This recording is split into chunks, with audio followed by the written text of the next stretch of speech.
Bailen, la victoria impensable de los españoles sobre Napoleón. 88 comentarios. Ver comentarios. Se conmemora el 210 aniversario. No era fácil de creer que el general fuera derrotado por primera vez en España, pero así fue.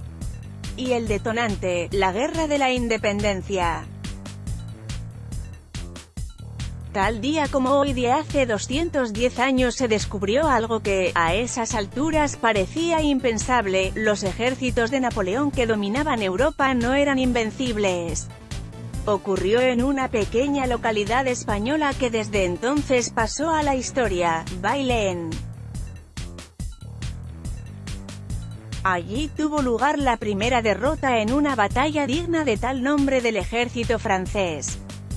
Fue al poco de empezar lo que nosotros conocemos como Guerra de la Independencia, los ingleses como Peninsular War y Napoleón como la maldita Guerra de España. El chispazo fue la sublevación madrileña del 2 de mayo. Sofocada por los franceses, dio paso, en las semanas siguientes, a una cascada de declaraciones de guerra por parte de las provincias y regiones españolas. A partir de entonces, los franceses ya no tenían que soportar solo las miradas de odio, los encontronazos y altercados con los paisanos de aquel país montaraz y atrasado. Ahora se enfrentaban a una situación de guerra abierta, una guerra para la que, además, no estaban preparados. En ese mes de junio es nombrado rey de España José Bonaparte, hermano del emperador, y este le envía rápidamente a Madrid para que ocupe el trono. Antes, y tras ver cómo se ponían aquí las cosas tras el 2 de mayo, ha mandado a uno de sus mejores generales, Pierre Dupont, a controlar Andalucía. El 7 de junio, Dupont toma Córdoba, defendida mayoritariamente por paisanos armados cuyo empeño por expulsar a los franceses no se corresponde con su capacidad de combate.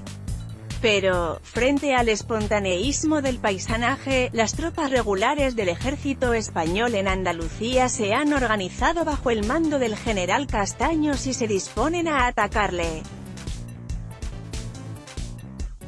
Las tropas que manda Dupont no están, por otra parte, a la altura de la fama de la Gran Armée.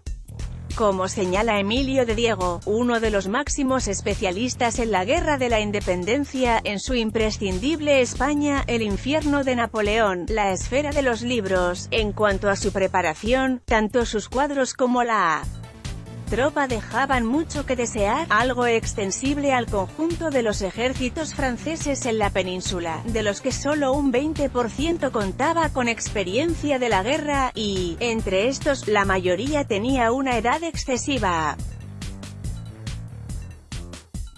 El francés afronta unos inconvenientes muy claros: un frente demasiado largo entre Andújar y las estribaciones de Sierra Morena, con las consiguientes dificultades de aprovisionamiento, la hostilidad de la población, la adversidad del terreno y del clima, y la mala información. En cuanto al ejército mandado por el español Castaños, es más numeroso, pero tiene también sus propias dificultades, empezando por la de ser un conglomerado heterogéneo de militares y paisanos.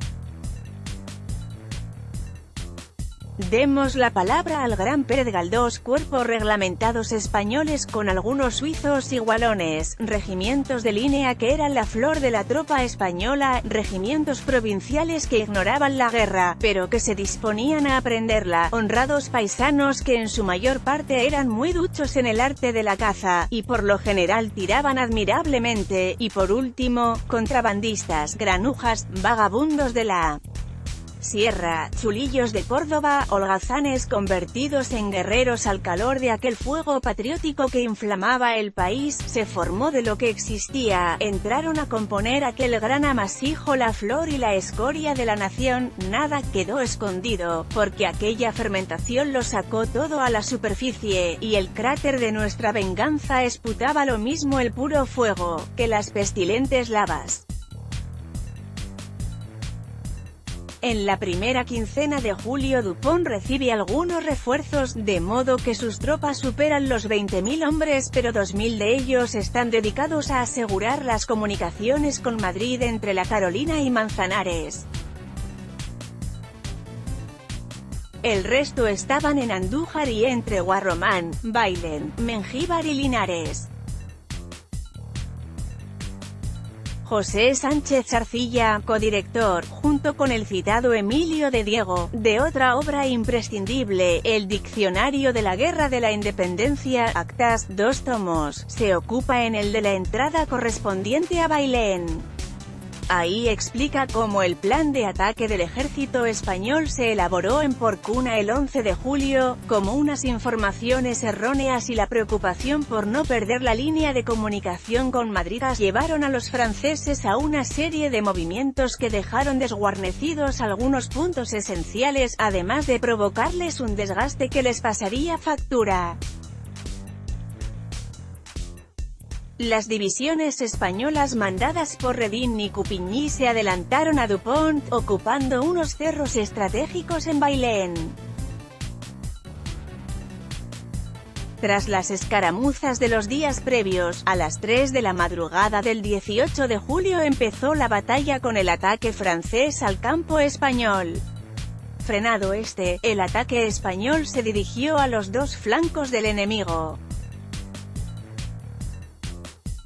Tras una serie de ataques y contraataques con diversas alternativas, se produjo un intenso combate artillero en el que se impuso el mayor calibre de las piezas españolas.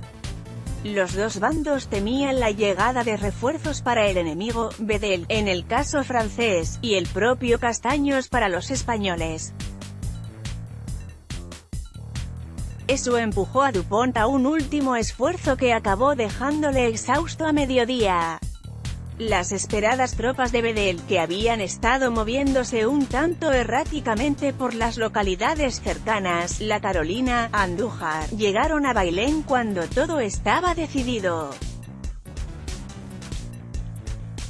Ay, si Bedel hubiese llegado un momento antes, poniéndonos entre dos fuegos, pero Dios, protector en aquel día de la España oprimida y saqueada, permitió que Bedel llegase cuando estaba convenida ya la tregua, y se había principiado a negociar la capitulación, escribe Galdós.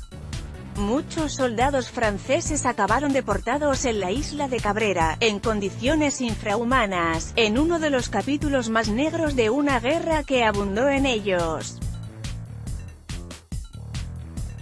Las consecuencias de Bailén no se hicieron esperar. Enseguida llegaron rumores a Madrid. José Bonaparte, que había llegado a la capital el día 20 y había sido proclamado públicamente rey de España el día 25, tuvo la confirmación definitiva de la derrota el 28 de julio. El 1 de agosto salía de la capital junto con sus generales. Bailén supuso también que se levantara el sitio de Zaragoza. García de Cortázar ha recordado cómo la batalla inspiró a gente como Shelley, Wordsworth o Turgenev. Fue una gran esperanza para los europeos que luchaban contra Napoleón. Luego habría más batallas, Napoleón entraría en España y José I volvería a Madrid. Pero Bailén demostró la vulnerabilidad del ejército francés a causa de lo que también se llamó la úlcera española. Te puede interesar relacionados.